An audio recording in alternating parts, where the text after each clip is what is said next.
Today is May 16th, 2026, and the most consequential economic confrontation of the current geopolitical moment is not unfolding in the Strait of Hormuz. It is not playing out in the Security Council chamber, where 112 nations are co-sponsoring a resolution on Iranian conduct. It is not happening in the underground command centers, where IRGC generals are calculating the arithmetic of their own survival. It is happening in the distance between two sentences spoken by two different men in two different capitals, one of whom commanded a podium inside the Great Hall of the People with the full diplomatic weight of the world's most powerful nation behind him, and one of whom stood at a lectern in Ottawa with two cameras, no teleprompter, and a folder he shut before delivering the single most important line he would ever speak in public. Welcome to U.S. Trump Legacy. On May 14th, Donald Trump stood in Beijing, looked into the cameras, and said 4 words about Canada that no sitting American president had ever spoken publicly about the country sharing the longest undefended border on the planet. The country whose supply chains are threaded so deeply into American manufacturing that 3.2 million American jobs depend on them directly. The country supplying 41% of total American crude oil imports with no viable replacement within any 5-year planning window. He said, "Good runs end." And then Mark Carney walked to a podium in Ottawa. He stood still for a moment while the room fell silent. He looked directly into the camera, no notes, no script, and spoke 9 words that were carried on every major network across 3 continents within hours. "You have misread us, and the misreading will be expensive." 2 leaders. 2 sentences. And between them, the architecture of the most deeply integrated bilateral economic relationship in recorded history, $800 billion annually, a century of alliance, waiting to learn which sentence reflected a strategy and which one reflected a catastrophic miscalculation. But we need to go back to the beginning, because to understand why a press conference in Ottawa is reverberating through financial markets, diplomatic back channels, and corporate boardrooms in ways that the official Beijing summit communique never produced, you need to understand what was agreed in Beijing 3 weeks before Trump arrived there publicly. You need to understand why the North American Manufacturing Priority Act was engineered with one specific country in its crosshairs. And you need to understand what Mark Carney was doing with his phone for 48 hours before he walked to that podium and closed his folder. Here's where things stand as of May 16th, 2026. 3 weeks before Trump's official Beijing visit, a quiet delegation departed Washington. No press pool, no official schedule, no communique. They traveled commercial. They checked into separate hotels. They convened in a building that appears in no public registry. And 72 hours later, the framework of what has since emerged as the most consequential backroom arrangement in modern North American economic history had been drawn. Canada's industrial future was on the table. Canada was not in the room. On May 13th, the second day of Trump's official Beijing visit, the White House released a 407-page policy document designated the North American Manufacturing Priority Act. The language had been drafted by attorneys who understood with precision exactly what they were building, and the meaning required no legal expertise to decode. Any company seeking maximum American federal tax incentives, and after the revised schedule, those incentives were historic in scale, was required to locate all strategic production lines inside the United States. Not the continent, not North America, the United States. Battery manufacturing, semiconductor fabrication, electric vehicle components, artificial intelligence infrastructure, data centers, defense supply chain inputs, and then came Section 14, Paragraph 3, a single provision written with one country specifically in mind. Any company relocating strategic production capacity from a USMCA partner nation to the United States within 18 months would receive an additional 15% tax credit on top of all existing federal incentives. They were not simply pulling investment out of Canada, they were financing the extraction. That same afternoon, Beijing executed the largest single-year bilateral agricultural purchase agreement in the history of Chinese-American trade. Soybeans, $42 billion. Beef, $18 billion. Pork, $11 billion. Wheat and feed grains, $23 billion. $94 billion in agricultural trade redirected in a single afternoon. Canada was not consulted. Canada was not notified. Canada was the mechanism through which two great powers had elected to serve their mutual interests simultaneously.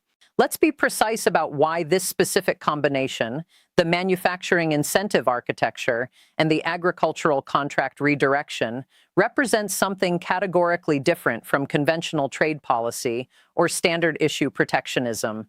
This is not a tariff. Tariffs generate price friction. This is a structural redesign of the investment and supply chain geography of an entire continent, executed through simultaneous tax legislation and commodity contract redirection inside a 72-hour window, while the affected nation's prime minister was reading briefings about what had just been done to his country's economic future. Trump needed manufacturing jobs repatriated to American soil before the next electoral cycle. Xi Jinping needed trade stability to arrest China's economic deceleration. The most efficient path to both objectives ran directly through Ottawa.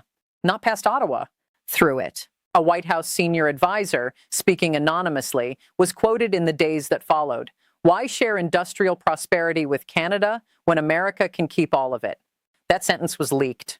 It was published. And in Canada, it landed with the specific gravity of a statement that is more devastating for being an accurate description of intent than any diplomatic denial could address. It was not a slip. It was the operating framework. Read Section 14, Paragraph 3 in its full context, because that provision was not written by someone thinking abstractly about supply chain efficiency or continental manufacturing competitiveness.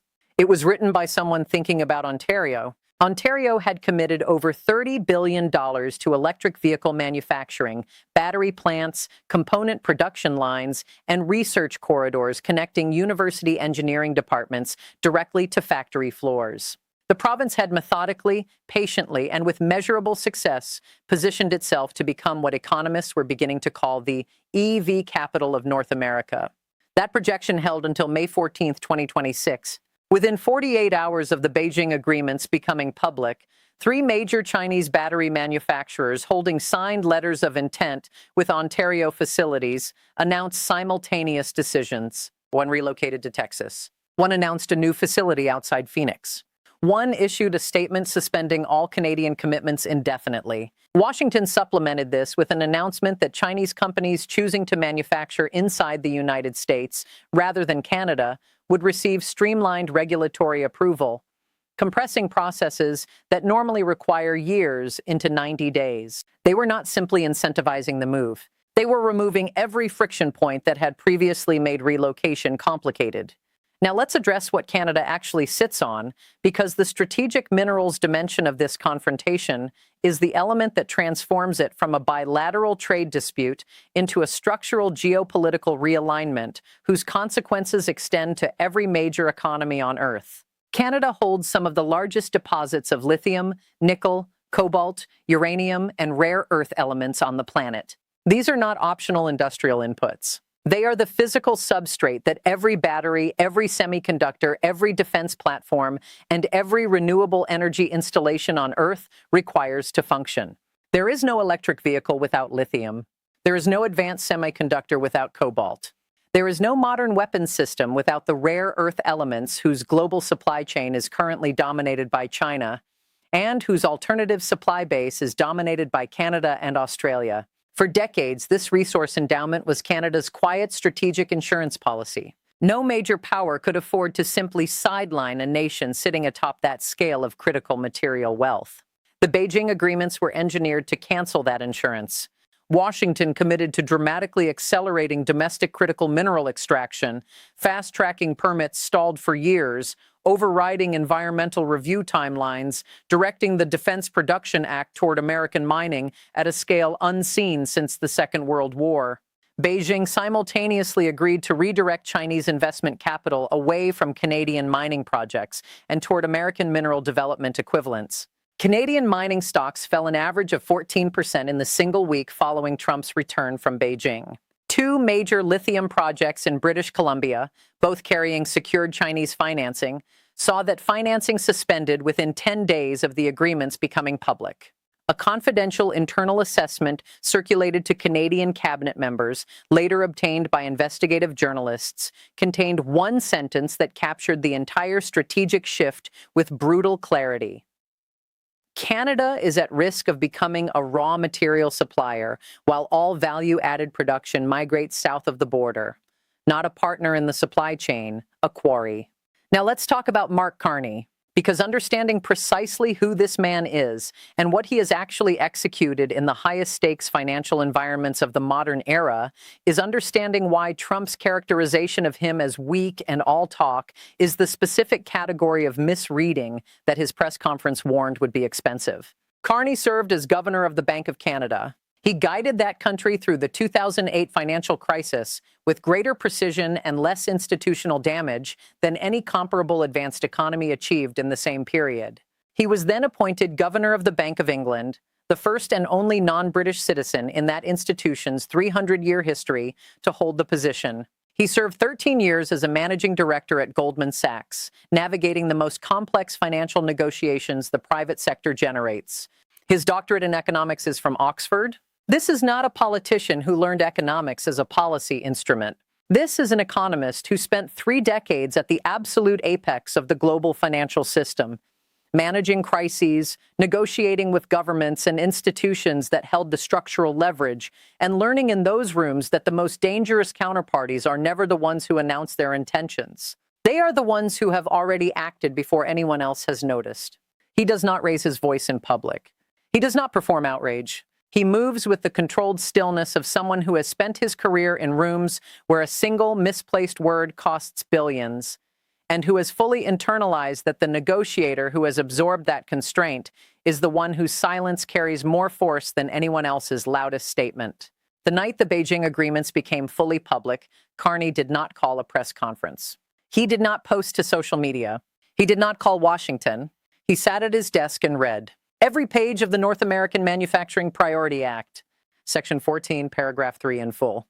Every line of the Agricultural Contract Framework, the Critical Minerals Investment Redirection Provisions. 4 hours of reading, then 3 phone calls. Not to Washington, not to London, to Tokyo, to Berlin, and to a third capital that has not been publicly identified. 48 hours after Air Force One touched down at Joint Base Andrews, Mark Carney walked to a podium in Ottawa. Maple leaf flags behind him, 2 cameras, no teleprompter. He stood still for a moment. The room went silent. Canada is not a bargaining chip. 3 seconds of silence. Every camera held. Canada is not a concession in someone else's framework. Canada is not a line item negotiated in rooms where it was not invited to sit. Canada is not a country whose industrial future gets decided by bilateral arrangements designed in its absence. 3 days ago, the President of the United States sat in Beijing and agreed, with the government that Canada has been diplomatically managing with careful consistency since the Cold War, to a set of arrangements designed explicitly to reduce Canada's manufacturing capacity, redirect Canada's export markets, and undermine Canada's investment environment. He did not consult us. He did not notify us. He did not extend the basic diplomatic courtesy that one nation extends to another after more than a century of alliance. And this morning, he posted on social media that Canada should fix our economy. He looked up from the page.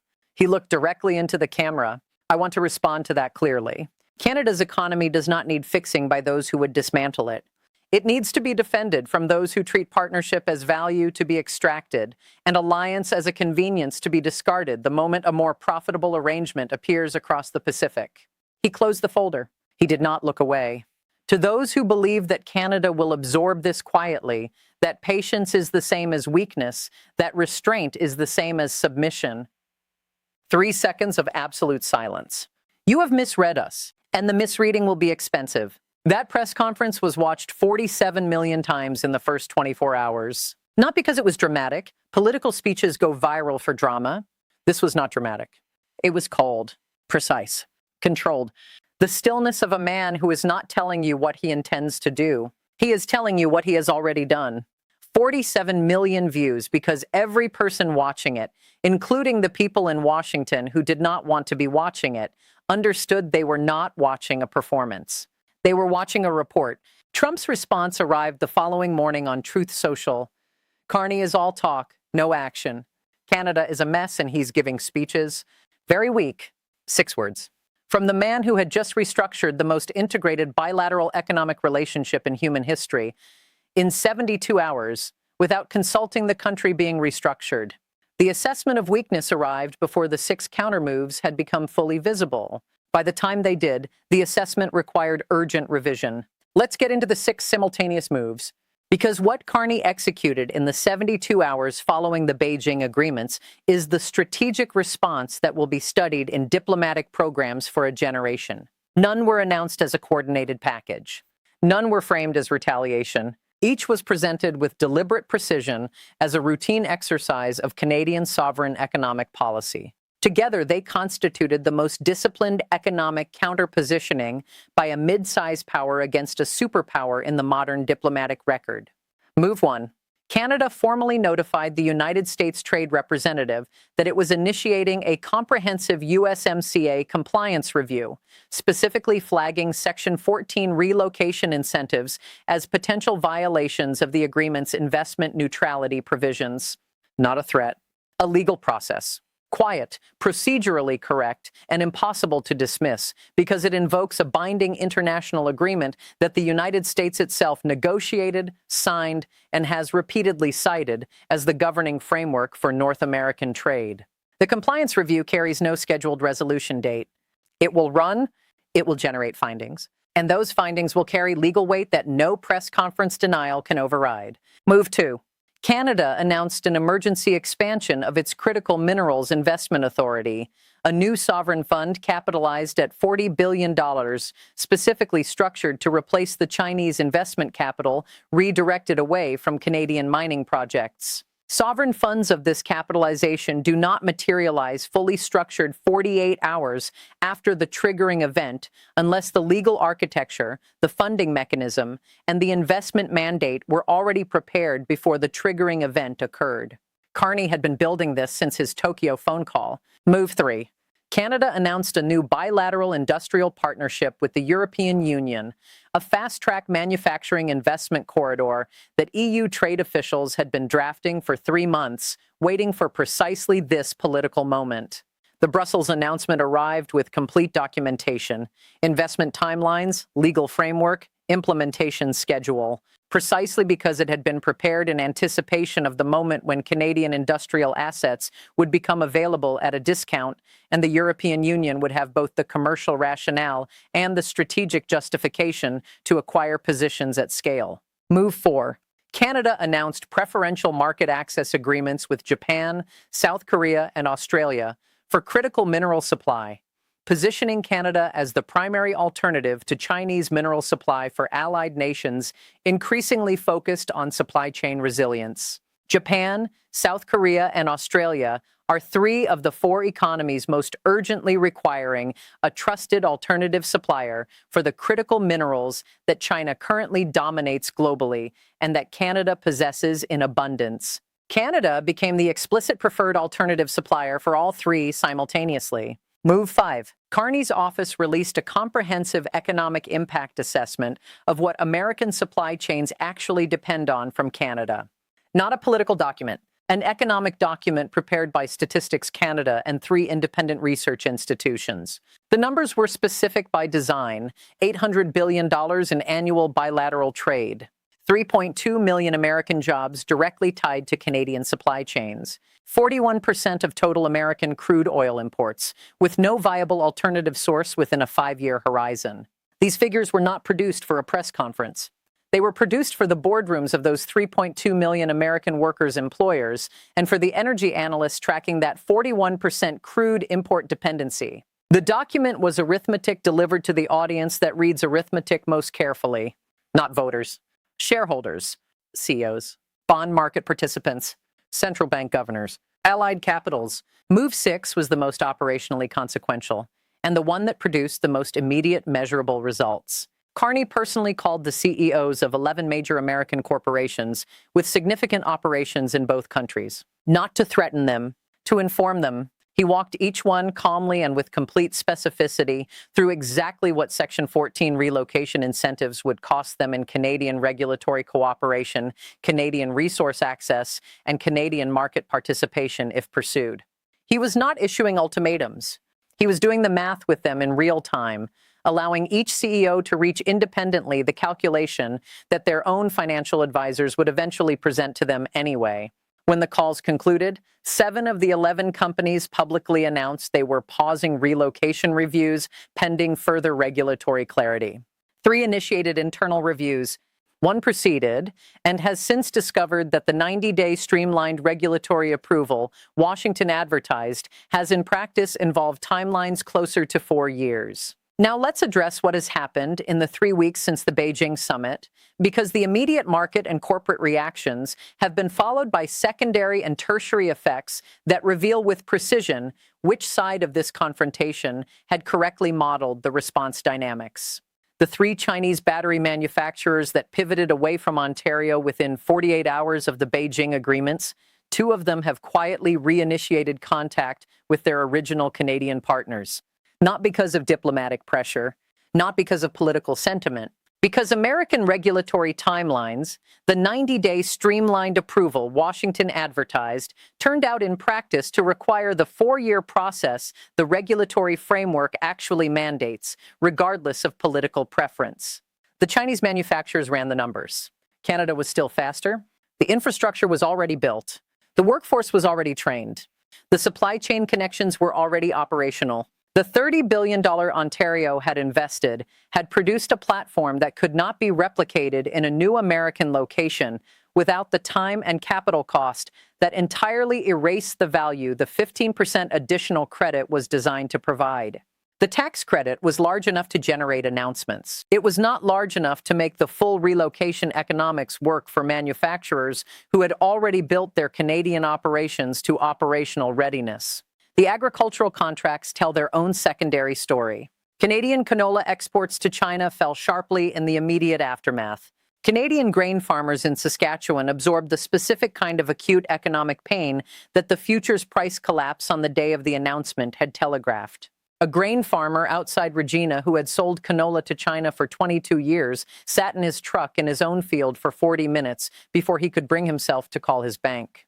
He did not say he was angry. He said, "We are being replaced." 2 words that captured everything about the human cost of a geopolitical transaction executed in rooms where neither he nor anyone representing his interests was present. But within 30 days, Canada had accelerated negotiations with India and Indonesia to absorb the displaced volume at comparable price points. The market diversification the displacement forced Canada to execute has produced a more resilient agricultural export architecture than the single dominant buyer model that preceded the Beijing agreements. The pain was real.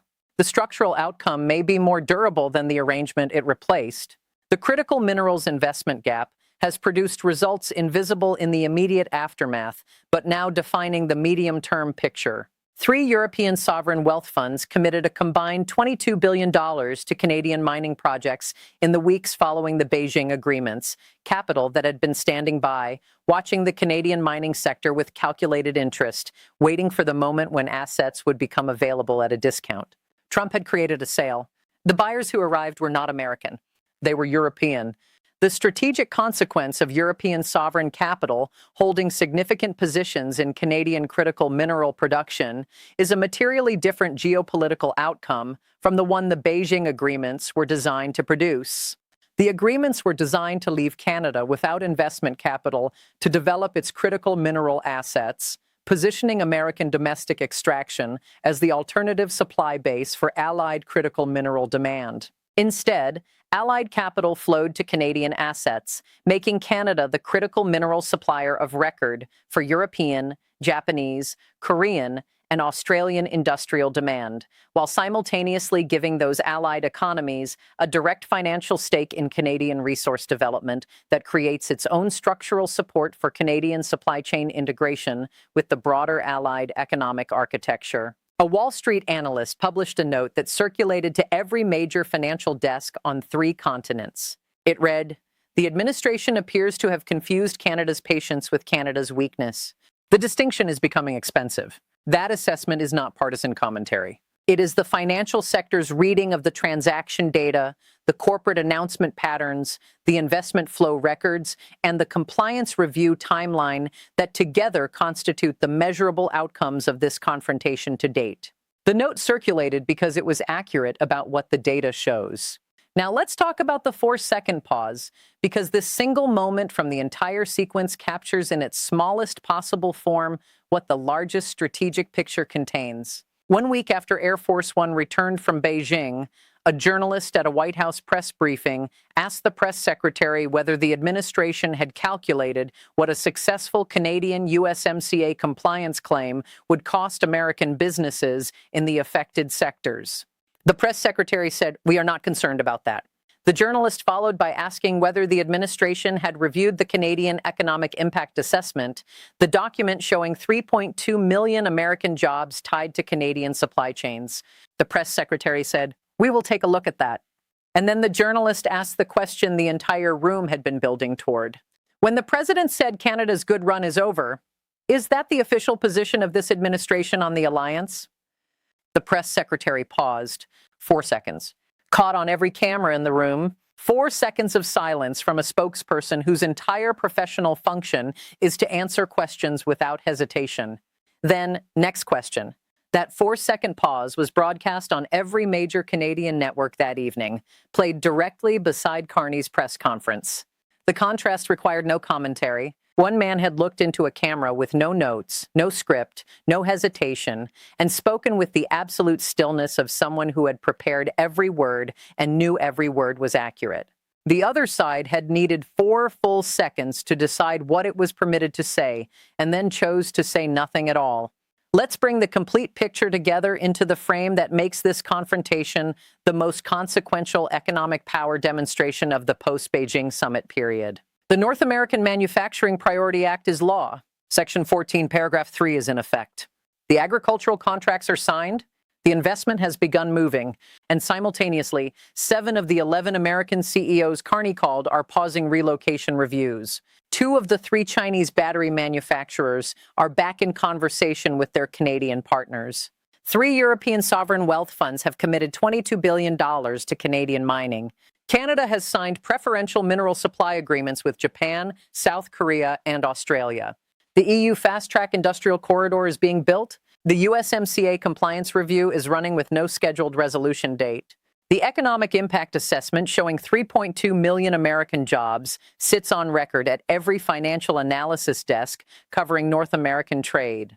And the 4-second pause at the White House podium is playing on a loop in Ottawa. Trump arrived in Beijing bold, loud, and certain. He left believing he had won everything. He restructured the most integrated bilateral economic relationship in human history in 72 hours. He did not consult the country being restructured.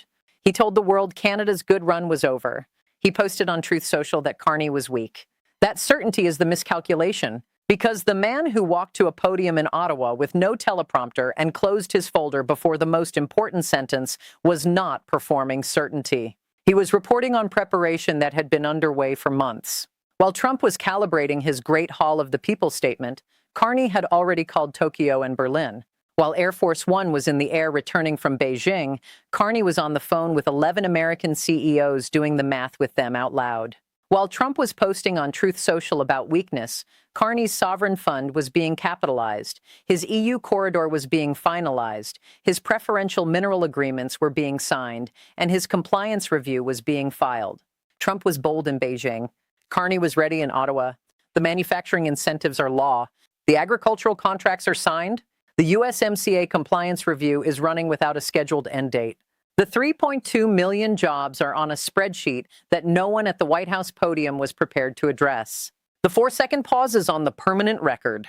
And the question that 12 months of outcomes will answer, the question that every boardroom, every financial desk, every allied government, and every sovereignty-conscious middle power is now watching to learn, is whether the man who announced the end of Canada's good run had modeled what happens when the country whose run he declared over had been preparing for exactly that announcement for the better part of a year.